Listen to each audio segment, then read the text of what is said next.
उसने उसने deflection show नहीं की. This means that it's an uncharged particle. It did not show deflection at all. जब इसमें दिखा रहा हमने प्रोटॉन, तो उसने डिफ्लेक्शन शो की towards negative plate. This means that a proton is a positively charged species. और जब हमने यहां से इलेक्ट्रॉन गुजारा, तो it showed deflection towards a positive plate, which means that the electron is negatively charged.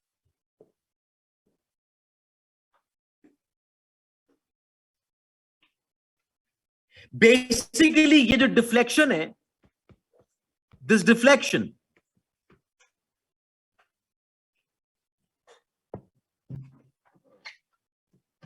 बेटा मैं एक मरतबा करता हूँ इग्नोर, दो मरतबा करता हूँ, तीसरी मरतबा आई ब्लो द पैंट्स ऑफ. ठीक है, माइंड इट, ये बात याद रखिएगा. I'll stop considering that you're a human. ठीक, ऐसी ऐसी इंग्लिश निकलेगी ना, घर जाके हफ्ता आप खोलेंगे डिक्शनरी, मैंने क्या क्या बोल दिया था, हर दफा मतलब पे आप शर्मिंदा होंगे. ठीक, अभी छोड़ दिया मैंने. ठीक है, तो लास्ट वार्निंग समझ लें, वरना एग्जाम्पल बना दूंगा मैं. मैंने इसमें मास्टर किया केमिस्ट्री के बियॉन्ड.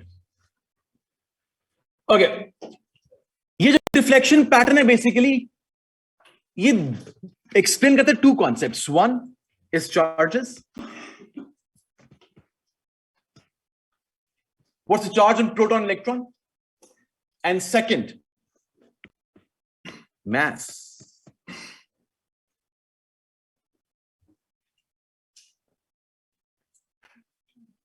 अगर आप गौर करें, अगर आप देखें, तो ये जो प्रोटॉन है इसकी जो डिफ्लेक्शन हो रही है, it takes a while, it has a smaller angle of deflection. लेकिन अगर आप गौर करें, इलेक्ट्रॉन तो एकदम डिफ्लेक्ट हो गया. What happens in the paper is कि आप अपने पेपर में चार्ज के बारे में तो लिख देते हैं, लेकिन आप मैस भूल जाते हैं. This experiment reveals the fact that electron is a lighter particle as compared to proton. So electron lighter particle है तो उसका angle of deflection is greater, and a proton is a heavier particle. That's why its angle of deflection is lesser. So remember, charge and mass both need to be explained when you're explaining this deflection pattern.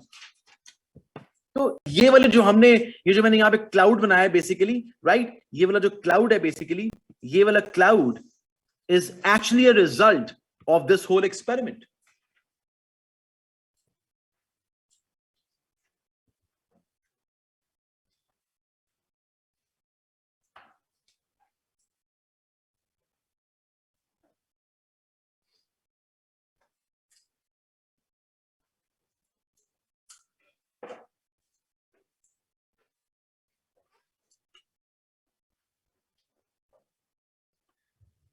Now without further ado, हमें idea तो हो गया कि nucleus में हमारे पास proton होता है और न्यूट्रॉन होता है, and around nucleus we have electrons. We now know that a proton is positive, neutron is no charge. That's why nucleus is positive, right? और इसके बाद इलेक्ट्रॉन रिवॉल्व कर रहे हैं. This constitutes an atom. और बड़े मजे की बात है, हमने एक और काम भी किया था. हमने बेसिकली एक एटम लेके हमने इलेक्ट्रॉन्स, ये जो आपके चार्ज प्लेट्स हैं, राइट, ये एटम है, ठीक है, हमने एटम को भी पास किया था चार्ज प्लेट्स के through. And the most interesting observation was the atom also moved undeflected. This proves that the atom is electrically neutral.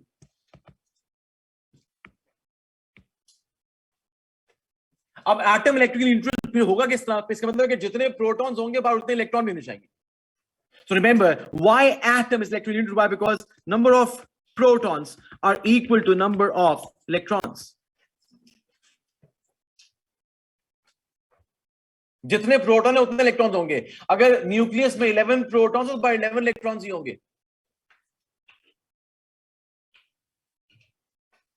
तो remember when the protons and electrons are equal तो इसको atom कहते हैं, लेकिन अगर number of protons और electrons unequal हो तो इट्स एन आयन, वो आयन होता है। अभी हम एटम की बातें कर रहे हैं।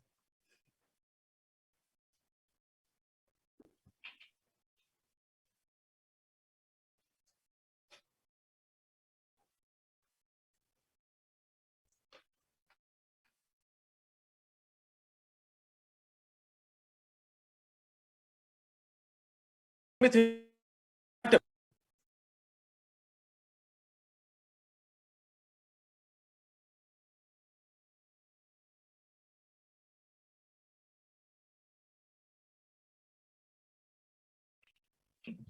A model of nature.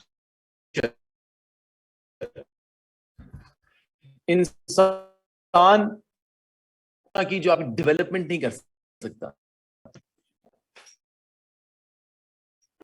I'll tell you why and how.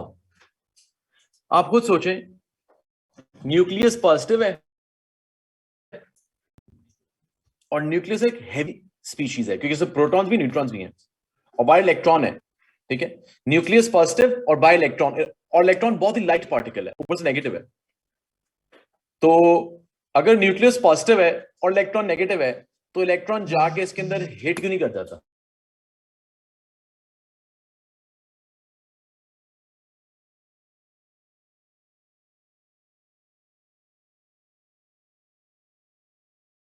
अर्थ को बड़ी, लेकिन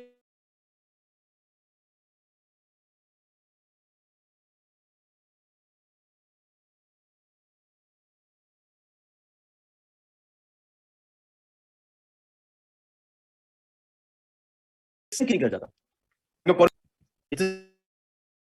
सेंट्रीपिटल फोर्स इलेक्ट्रॉन को जाए तो न्यूक्लियस में सिंक, लेकिन नहीं करता बाय द वे। तो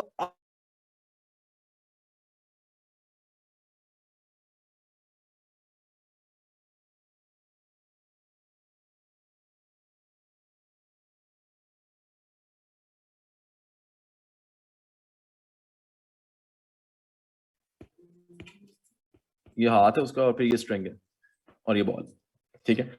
अब ये वो घुमा रहा है, सपोज करें ये उसके घुमाने की डायरेक्शन है, घुमाते घुमाते उसने छोड़ना है, राइट। तो मुझे बताइएगा ये बॉल की डायरेक्शन क्या होगी?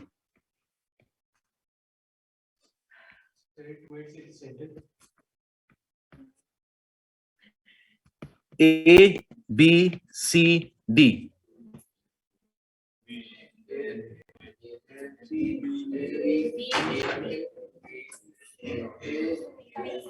नहीं, ये तो बिल्कुल नहीं हो सकते, खुदा का खौफ करें। कौन सा गेंद घुमाते रहे आप जो वापस आगे लगता है? ओ भाई ये तो फिजिक्स भी खराब। बी है, रिमेंबर कि हमेशा वेलोसिटीज अलोंग द टेंजेंट, वो टेंजेंट है उसका। सो इट मींस टेक्निकली अगर ये इलेक्ट्रॉन रिवॉल्व कर अराउंड द न्यूक्लियस तो फिर इसकी भी तो अपनी स्पीड है ना, इसकी तो अपनी स्पीड है। जिस दिन अपने ये स्पीड को छोड़ेगा तो अपनी वेलोसिटी के अगेंस्ट जाएगा, वेलोसिटी टेंजेंट होगी उसका। अब मुझे बताएं, अगर वेलोसिटी भी वेक्टर क्वांटिटी है, फोर्स भी वेक्टर क्वांटिटी है, अब एक इलेक्ट्रॉन के ऊपर दो वेक्टर लग रहे हैं तो मतलब है कि electron should move with the resultant force. Now अगर एक बॉडी में दो वेक्टर लग जाएं तो it has to move with the resultant force. ये मूवमेंट टेक्निकली उसकी रिजल्टेंट होती है, यानी कि इलेक्ट्रॉन यहां पे आ गया, फिर ये फोर्स लगी, ये वेलोसिटी, फिर ये वेक्टर, अब ये मूव करता जा रहा है। जिस दिन फोर्स ज्यादा हो गई electron will sink in the nucleus, जिस दिन वेलोसिटी ज्यादा हो गई electron will leave the atom.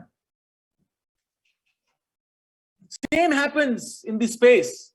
जिस दिन सन की फोर्स अर्थ पे इंक्रीज करना शुरू हो गई, राइट, उस दिन earth will sink in sun.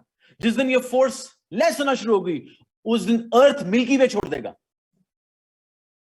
Right. So you know, लेकिन रियलिटी क्या है? तो अब रियलिटी भी सुन लें। ठीक है, जिस दिन आप एटॉमिक फिजिक्स में स्पेशलाइज करेंगे later on if ever, right, तो पता है जो हम अर्थ का रोटेशनल पीरियड कहते हैं 24 आवर्स है, अब वो 24 आवर्स रहा नहीं है bye the way, right, it is 24.1 hours now after mega tsunami.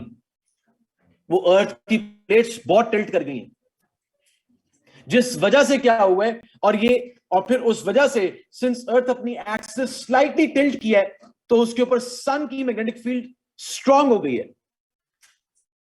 Earth is actually approaching सन। वो हमारे इस्लाम में दीन में कि जो क़यामत का वक्त कब है, जब सूरज उल्टी साइड से निकलेगा, डिस्टेंस पे आके अर्थ और सन एक सर्टेन आपके डिस्टेंस पे आके मैग्नेटिक फील्ड इतनी ज्यादा हो जाएगी कि अर्थ अपनी एक्सिस पे टॉपल कर जाएगा। जब वो करेगा टॉपल, तो इट विल सीम दैट के सन दूसरी तरफ से निकल रहा है, राइट। सो बेसिकली ये कॉन्सेप्ट है। तो प्लीज नमाजें पढ़ा करें, वक्त करीबी है वैसे, जितनी फोर्स स्ट्रांग हो चुकी है। सो बेसिकली इसलिए इलेक्ट्रॉन रिवॉल्व करता है अराउंड द न्यूक्लियस, राइट। तो you should know it as science students. So by the way everyone, तो न्यूक्लियस में we have protons and neutrons, and outside nucleus we have electrons. My last word for today. अगर तो nucleus में we have proton and neutron, and outside nucleus in a shell we have electron, आप इसको atom कहते हैं, ठीक है। Last word please, क्योंकि यहीं से विल कंटिन्यू नेक्स्ट। जिस तरह आप रहते हैं लाहौर में, तो आपको लाहौरी कहते हैं, ठीक है। सो a proton and neutron, they reside in nucleus, so that's why they're called as nucleons. So a proton and a neutron both are called as nucleons.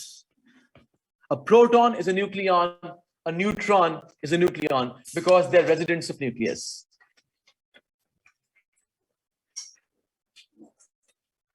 Very clear? Great, thank you very much.